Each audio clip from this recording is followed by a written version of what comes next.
బ్రహ్మదేవాయ నమః. నీవు నిస్సందేహంగా మహాబలశాలివే. నా సోదరుణ్ణి వధించిన ఆ విష్ణువింకా జీవించే ఉన్నాడు. విష్ణువుతో పోరాడాలంటే నువ్వు బ్రహ్మదేవాయ నమః. కళ్ళు తెరు.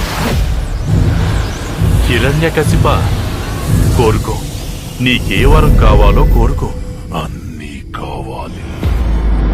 ఓ బ్రహ్మదేవా, నాకు వరం ఇవ్వండి. ఈ సృష్టిలో మీచే సృష్టించబడిన ఏ జీవి వల్ల నాకు మరణం సంభవించకూడదు.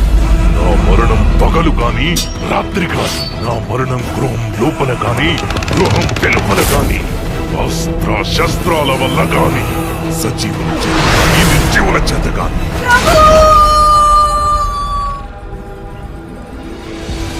సమస్తం అంధకారబంధురమైనప్పుడు అక్కడ మళ్లీ కాంతిపుంజం జనిస్తుంది. ప్రహ్లాద, అమ్మా, మన నోటి వెంట కేవలం హరినామం మాత్రమే రావాలి.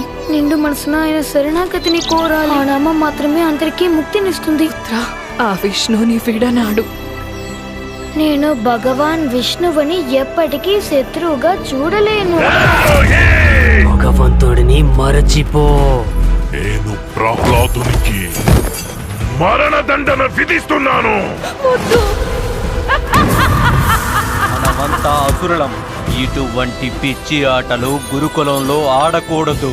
ఆయన ఎలా కోరుకుంటే అలా నాతో వ్యవహరించగలరు. ఎందుకంటే ఆయన ప్రతి పరిస్థితుల్లోనూ నా స్వామియే. విలువత్తని ఈ రోజే తేలిపోవాలి. ఆ ఇద్దరిలో పిరికి నక్క ఎవరో, సింహం ఎవరో.